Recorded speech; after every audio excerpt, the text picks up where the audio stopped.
Next, the voice cut through the medical processing center like a blade, impatient, clinical, devoid of any warmth.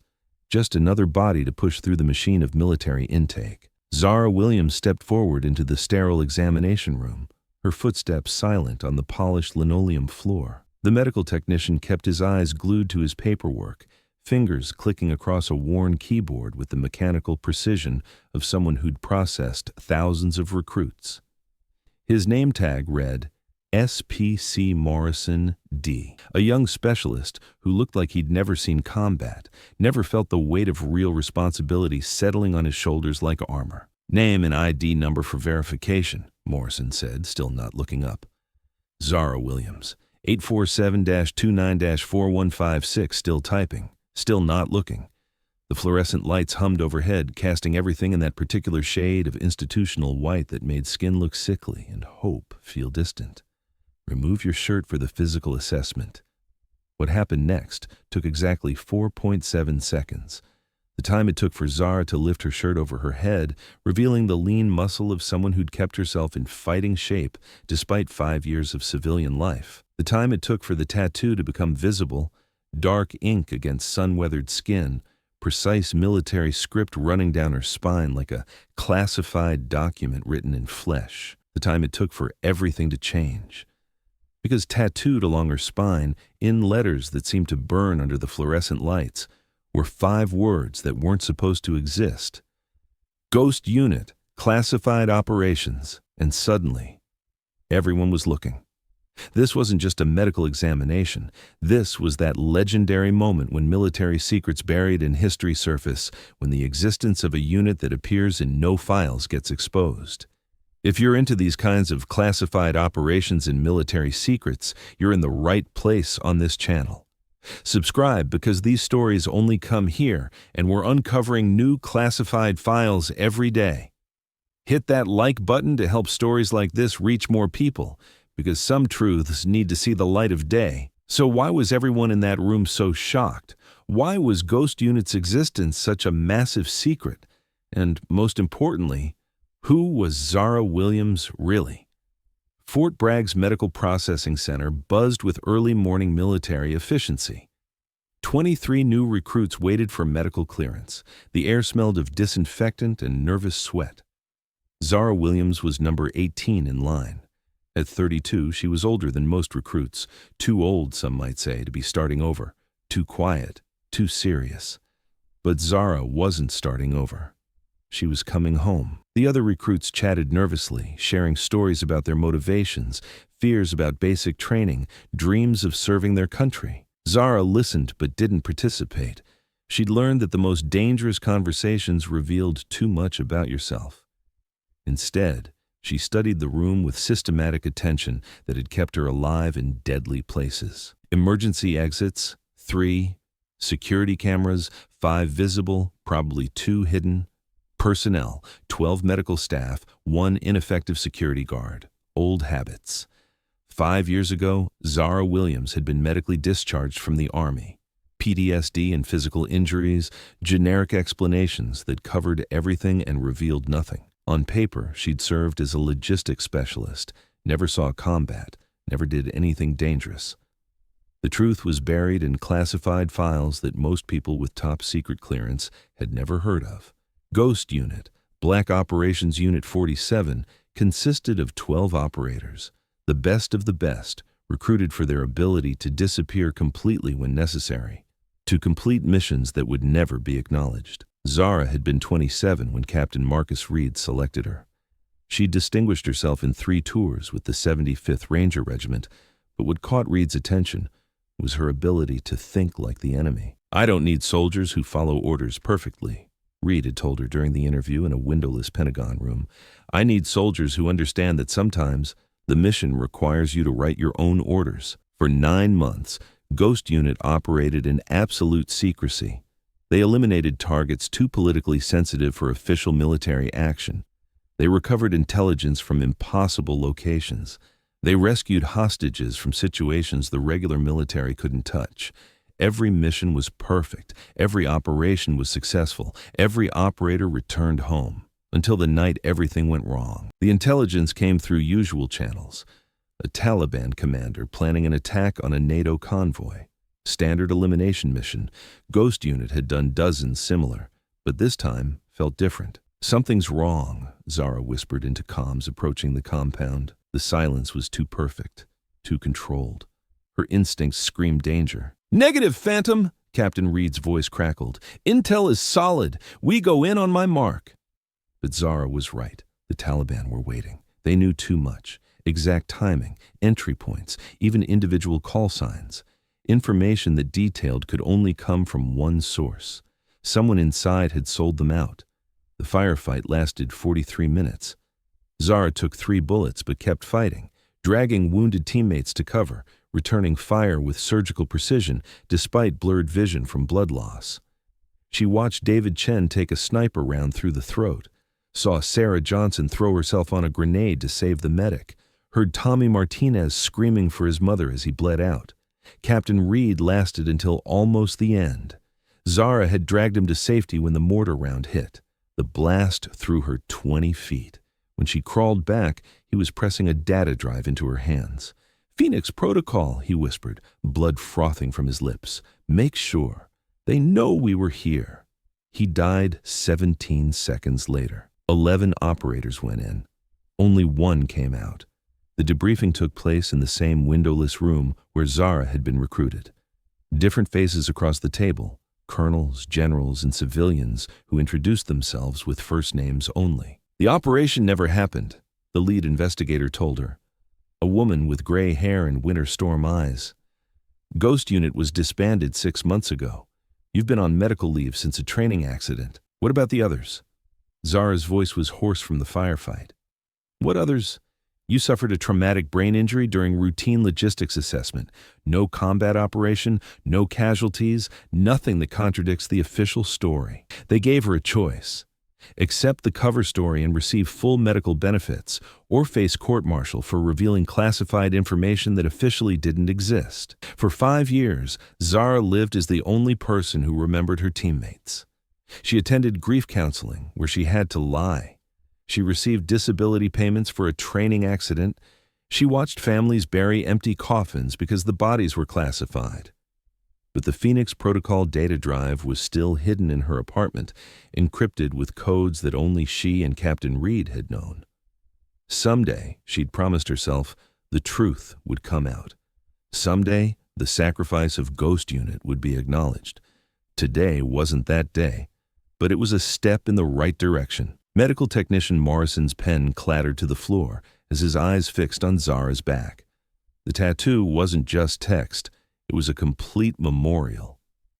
Below the unit designation, running down the length of her spine in small but precise script, were 11 names, each one accompanied by a small star, each star representing a life lost in service to a mission that never officially happened. Marcus Reed, David Chen, Sarah Johnson, Tommy Martinez, Kevin O'Brien, Lisa Rodriguez, James Washington, Michael Kim, Amanda Foster, Robert Taylor, Jennifer Brooks, the ghosts of Ghost Unit, memorialized in ink on the only body that had survived to carry their memory. Jesus Christ, Morrison whispered, and immediately looked around to make sure no one had heard him take the Lord's name in vain in a government facility.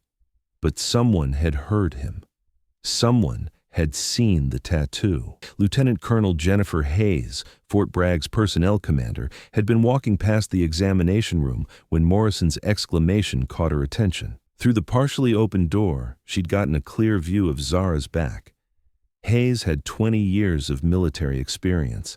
She'd served in Iraq and Afghanistan, commanded troops in combat, dealt with everything from routine administrative issues to international incidents.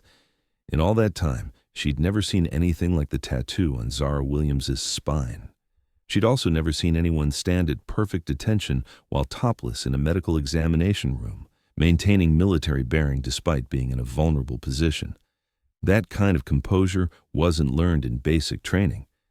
It was forged in actual combat. Morrison, Hayes said as she entered the room, her voice carrying the kind of authority that made even seasoned sergeants straighten their spines. Step outside for a moment. Ma'am, I was just conducting the routine physical assessment. Outside. Now. Morrison gathered his papers and practically fled from the room, leaving Hayes alone with Zara. For a long moment, neither woman spoke. Zara remained at attention, eyes focused on a point somewhere above Hayes's head, while the colonel studied the tattoo with the kind of careful attention usually reserved for classified documents. "Those are real names," Hayes finally said. It wasn't a question. "Yes, ma'am." "Those stars represent KIA?" "Yes, ma'am." Hayes moved closer, reading the names more carefully. "Williams, I've been in the military for 2 decades. I've never heard of any unit designation matching what's written on your back." Zara's jaw tightened almost imperceptibly. "Ma'am, I'm not at liberty to discuss operational details of units that may or may not have existed." The phrasing was careful, diplomatic, and told Hayes everything she needed to know. This woman had been briefed by lawyers and intelligence officers on exactly how to respond to questions about her service. That kind of briefing didn't happen to logistics specialists. Hayes's office occupied a corner of the administrative building, with windows overlooking Fort Bragg's main training areas. The walls were covered with commendations, photographs from various deployments, and the kind of memorabilia that accumulated over a military career. But what dominated the room was a secure computer terminal and a red phone that connected directly to JSOC headquarters. "Sit down, Williams," Hayes said as she settled behind her desk. "We need to talk." Zara took the offered chair but maintained perfect posture. Her hands rested on her knees, shoulders back, eyes alert but respectful. Everything about her screamed special operations training, despite what her official records claimed. Hayes pulled up Zara's personnel file on her computer. The information was sparse: basic biographical data, training records, medical history, discharge paperwork. No operational records, no deployment details, no awards or commendations. For someone who'd supposedly served 5 years, the file was remarkably thin. "Your records are interesting," Hayes said, scrolling through the limited information. 5 years of service, but almost no details about what you actually did during that time. "Ma'am, I served as requested and was discharged for medical reasons. PTSD and physical injuries," Hayes read from the screen, "but no record of combat deployment, no record of any situation that would typically cause PTSD in a logistics specialist." Hayes's office occupied a corner of the administrative building, with windows overlooking Fort Bragg's main training areas. The walls were covered with commendations, photographs from various deployments, and the kind of memorabilia that accumulated over a military career. But what dominated the room was a secure computer terminal and a red phone that connected directly to JSOC headquarters. "Sit down, Williams," Hayes said as she settled behind her desk. "We need to talk." Zara took the offered chair, but maintained perfect posture. Her hands rested on her knees, shoulders back, eyes alert but respectful. Everything about her screamed special operations training, despite what her official records claimed. Hayes pulled up Zara's personnel file on her computer. The information was sparse: basic biographical data, training records, medical history, discharge paperwork. No operational records, no deployment details, no awards or commendations. For someone who'd supposedly served 5 years, the file was remarkably thin. "Your records are interesting," Hayes said, scrolling through the limited information. 5 years of service, but almost no details about what you actually did during that time. "Ma'am, I served as requested and was discharged for medical reasons." "PTSD and physical injuries," Hayes read from the screen. "But no record of combat deployment, no record of any situation that would typically cause PTSD in a logistics specialist." Zara said nothing, but Hayes noticed the slight tightening around her eyes. This was a woman carrying trauma, regardless of what the official records claimed. Hayes picked up the red phone. The line was encrypted, routing through multiple secure relays before connecting to a desk deep within the Pentagon where people made decisions that never appeared in newspapers. "This is Colonel Hayes, Fort Bragg Personnel Command. I need a background verification on one of my recruits." She paused, looking directly at Zara. "Name is Zara Williams, service number 847-29-4156. I need to know what I'm really dealing with here." The conversation lasted less than 2 minutes, but Hayes's expression changed dramatically during that time. When she hung up, she was looking at Zara with something approaching awe. Your file is locked at a classification level I don't have clearance for, Hayes said quietly. The only thing I was told is that your re-enlistment request will be processed directly by the Joint Chiefs of Staff. She stood and walked to the window, watching young soldiers conduct training exercises in the distance. Williams, I'm going to ask you something, and I need you to give me as honest an answer as you can within whatever constraints you're operating under. Yes, ma'am. Are you here because you want to serve or because you need to serve? The question hung in the air like smoke from a battlefield. Zara considered her response carefully, thinking about the weight of the names tattooed on her spine, about the nightmares that still woke her at 3 a.m., about the promise she'd made to Captain Reed as he died in her arms. Both, ma'am, she said finally. I want to serve because it's who I am. I need to serve because I owe it to people who can't serve anymore. Hayes returned to her desk and pulled out a different file folder, one marked with the kind of security classifications that most people never saw. I'm going to tell you about an opportunity, Williams, but first, I need to know something else. Ma'am, if I put you in charge of training the next generation of special operations personnel, knowing that some of them will go into situations where they might not come home, can you handle that responsibility? The question hit Zara like a physical blow. She thought about the recruits she'd seen in the processing center, young, eager, convinced of their own invincibility. She thought about herself at that age, before she'd learned what it really meant to lose people you'd sworn to protect. Ma'am, the best thing I can do for those soldiers is make sure they're as prepared as possible for what they're going to face. If my experience can save even one life, then yes, I can handle that responsibility. Hayes nodded slowly. The Army has been developing a new training program for special operations candidates. Real-world scenarios based on actual classified missions. The kind of training that prepares soldiers for situations that don't exist in any manual. She slid the folder across the desk. We need an instructor who's been there. Someone who understands that the difference between coming home and not coming home is often measured in seconds and split-second decisions. Zara opened the folder and scanned the program outline. It was comprehensive, covering everything from urban warfare tactics to psychological resilience under extreme stress. The kind of training that Ghost Unit would have benefited from if they'd had access to the lessons learned from previous classified operations. Ma'am, I accept. You might want to think about it first. This isn't a normal instructor position. You'll be working with soldiers who are already among the best in the military. They'll challenge you, test you, try to find weaknesses in your knowledge and experience. Some of them won't want to take orders from someone they perceive as just another female instructor. Zara smiled. The first genuine smile she had allowed herself since walking into the processing center that morning. Ma'am, I've dealt with worse challenges than skeptical students. 6 weeks later, Zara stood in front of her first class of special operations candidates. 24 soldiers, all volunteers, all already qualified in their respective fields. Rangers, Green Berets, Navy SEALs, Air Force Special Tactics. The elite of the elite, brought together for advanced training in classified tactics. They looked at her with barely concealed skepticism.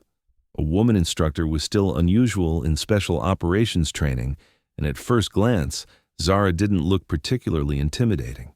Average height, lean build, calm demeanor. Not the kind of person you'd expect to be teaching lessons in survival and warfare.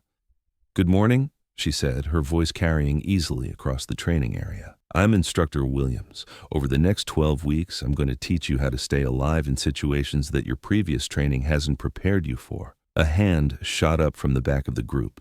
Staff Sergeant Rodriguez, according to the roster Zara had memorized. Ma'am, what's your combat experience? It was the question she'd been expecting. The test that would determine whether these soldiers would respect her or simply tolerate her presence because regulations required it. Good question, Rodriguez. Zara walked closer to the group, her movement casual but purposeful. I've been in situations where following standard operating procedures would have gotten everyone killed. I've made decisions that saved lives and decisions that cost lives. I've lost teammates to enemy action and to my own mistakes. She paused, making eye contact with each soldier in turn.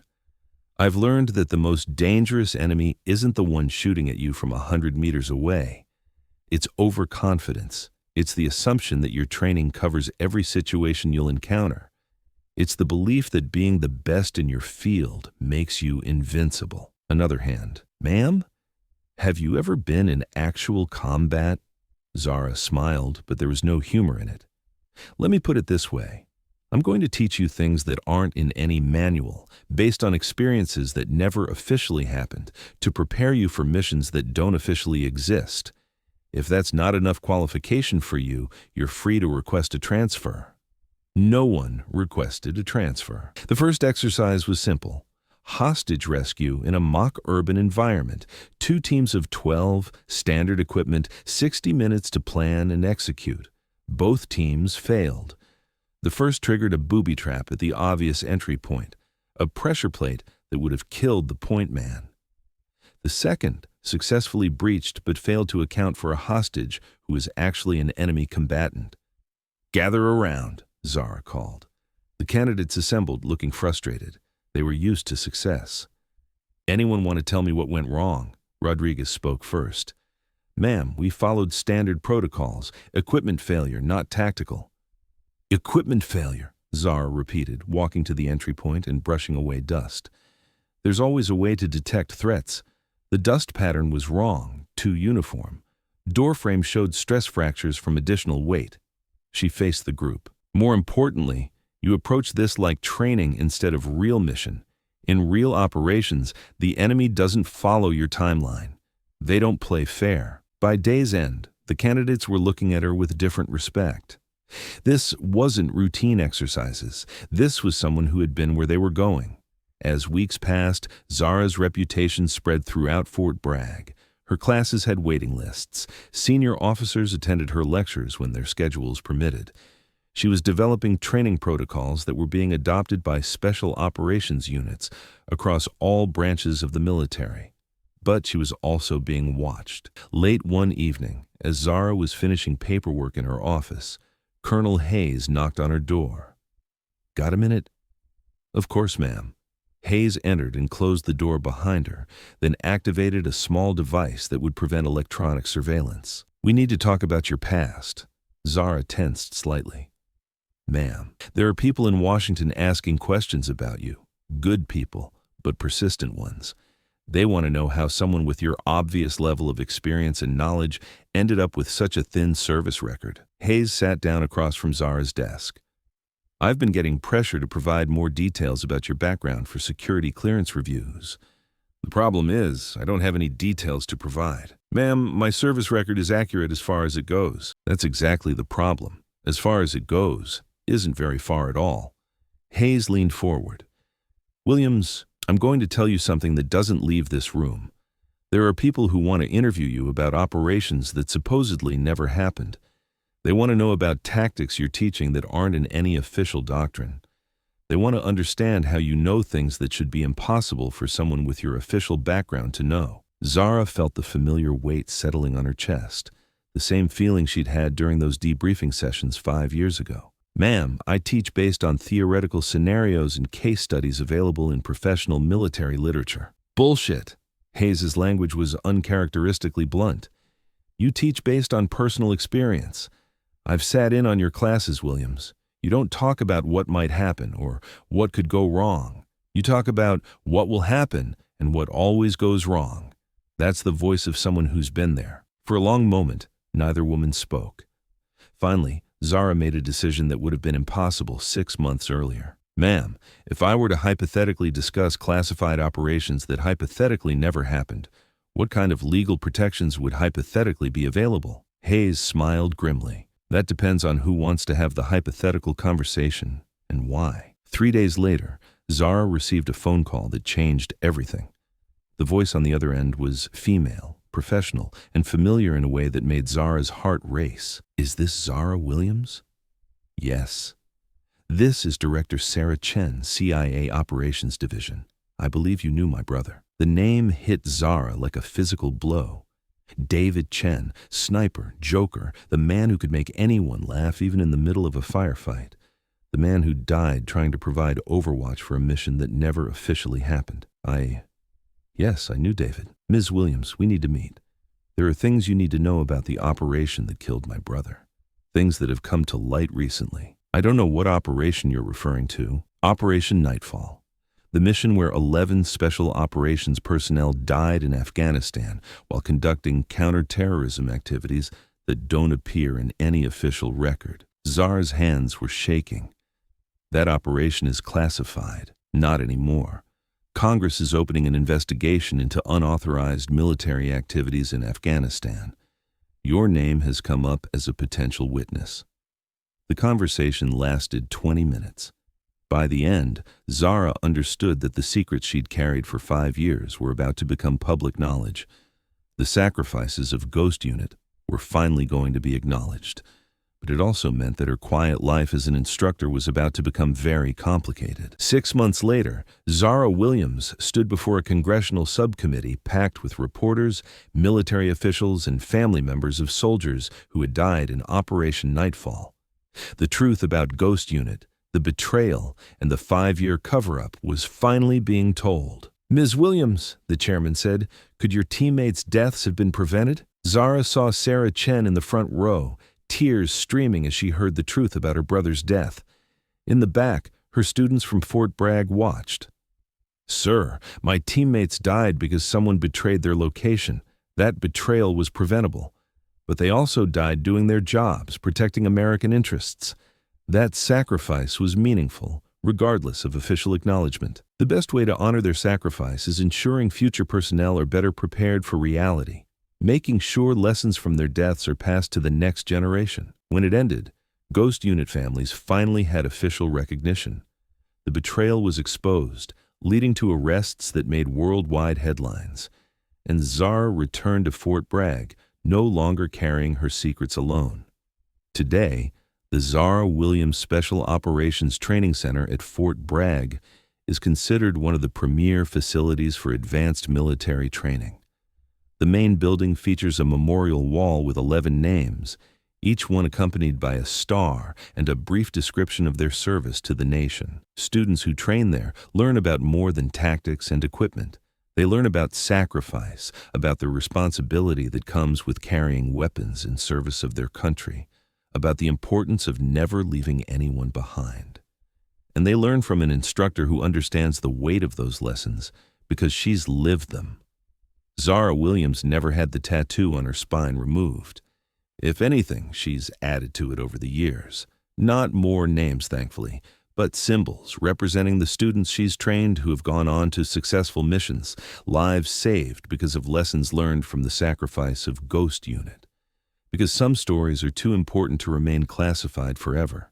Some sacrifices are too meaningful to be forgotten, and sometimes the best way to honor the dead is to make sure the living are prepared for whatever they might face. The ghosts of Ghost Unit live on, not in official records or congressional testimony, but in the skills and knowledge of every soldier who passes through Zara Williams's training program.